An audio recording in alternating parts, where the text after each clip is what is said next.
大家好，我是威廉姆，欢迎收看我的频道。俄罗斯和乌克兰的战争已经经历了几天了啊。关于战争发生的这些宏观的事情，网络上的报道非常多啊。我这边呢就不做过多的评论啊，大家也都自己有自己的看法和想法。由于我的频道是一个移民的频道，我们提供欧洲移民和加勒比快速入籍的项目，因此我想从移民的角度，从一个小人物，从一个普通的俄罗斯人和普通的乌克兰人的这两个角度来跟大家一起来看一看，在这种特殊的时期不同的身份、不同的护照会面临什么样不同的结果。我们知道，从战争开始到今天，国际社会对俄罗斯已经提出了各种各样非常严厉的经济制裁。那么其中最严重的最大的一个制裁就是关于 SWIFT 宣布暂停了俄罗斯大多数银行，包括国家银行在内的所有的 SWIFT 的结算的服务就把它彻底踢出了 SWIFT 这个结算系统。那我简单讲一下 SWIFT 的这个系统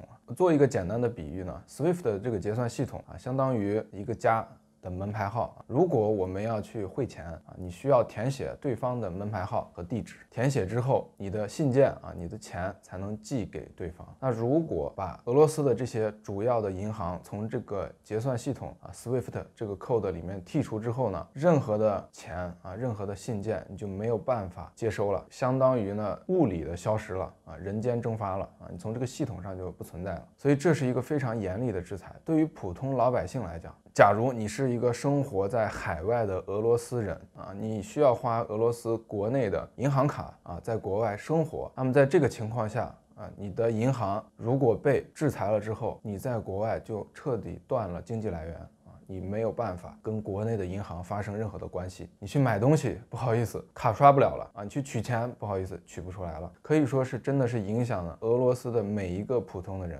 每一个普通的老百姓。我们也可以看到这几天在俄罗斯的街头也有很多人去银行取钱，在 ATM 机取钱， ATM 机去排队取这些现金。如果你是用俄罗斯护照开的银行账户就会变得非常的麻烦另外，最近还有一个新闻，就是瑞士也表示它会实施所有的欧盟采取的这些制裁的措施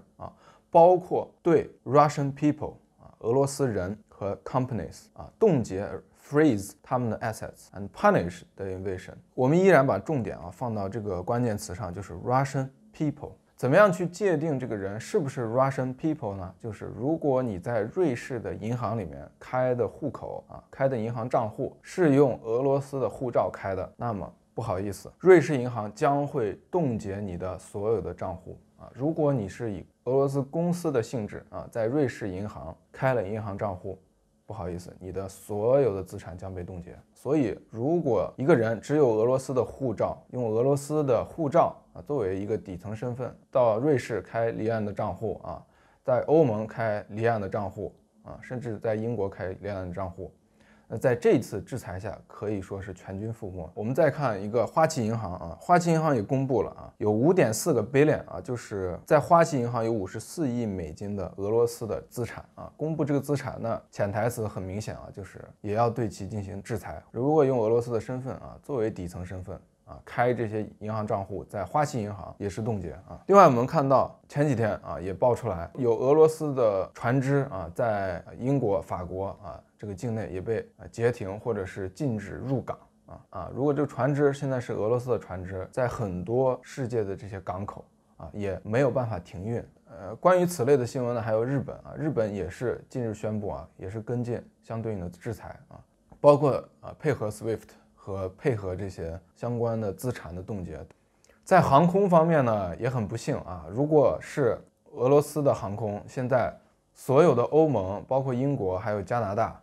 这些国家全部领空都对俄罗斯的航空进行了封闭在国外的人想要回俄罗斯和在俄罗斯的人想要出国，现在也是非常困难虽然我没有查这个机票，但是你可以想象，首先机票不一定有有了价格估计是非常昂贵英国和欧盟还有很多的国家也是拒绝俄罗斯的航空的起降。那么今天还看到一个新闻就是一个格鲁吉亚我们知道格鲁吉亚是前苏联的一个加盟国有一个俄罗斯的船只向格鲁吉亚的船提出一个救援他想加一些油但是呢被这个船长无情的回绝并且爆了粗口让他 F 回去回到他的国家去由于现在的社交媒体由于现在的互联网科技的这么的发达所有的信息传递也是非常的迅速很快的，世界各个地方的人都得知了这个新闻我们先不说这个普通老百姓有没有能力去判别这个决定或者这个战争是政治家发起的，还是普通老百姓跟普通老百姓相关但是无疑很多普通老百姓也是受到了牵连。我们看完经济、金融、银行的层面，又看到了这个航空运输方面之后，我们再看一看在体育方面对俄罗斯这些俄罗斯护照的选手有什么影响。我们看到非法就是国际足联也是suspend暂停了取消了这个俄罗斯的所有的这个比赛欧洲的这些球赛也把俄罗斯就是踢出在外把圣彼得堡的比赛据说也改到了法国。然后奥运会呢，奥组委也做出这个决定禁止所有的俄罗斯的运动员参加。如果你有俄罗斯的护照，你用俄罗斯的护照报名体育比赛也参加不了。好了，总而言之就是在战争的这个阴影之下作为普通的俄罗斯的老百姓在经济方面几乎是与世隔绝了，现在属于一个暂时的一个休克的状态。国内的钱没有办法出去国外的钱没有办法回来。那么在国际的旅行当中，几乎也是四处碰壁如果这个时候掏出一本俄罗斯护照，我估计周围的人，我们不说有没有制裁估计周围的人都会对这个人另眼相看。那么什么样的人只有一本护照呢？无外乎就是普通人普通的老百姓。刚才我们分析完了普通人，或者说是持有俄罗斯护照的小人物、老百姓在这个制裁下受到的这个影响。在网络上我又看到了另外一个非常有意思的图片我在这边分享给大家，就是俄罗斯的富豪的私人游艇有人呢把这个俄罗斯的一些私人游艇的地理位置公布到了网上，我们来一起看一看这些游艇在哪里。那在这个图上我们可以看到这些私人游艇大多数呢停靠在这个地中海的沿岸比如说西班牙意大利法国法国南岸南法这些沿岸度假的胜地，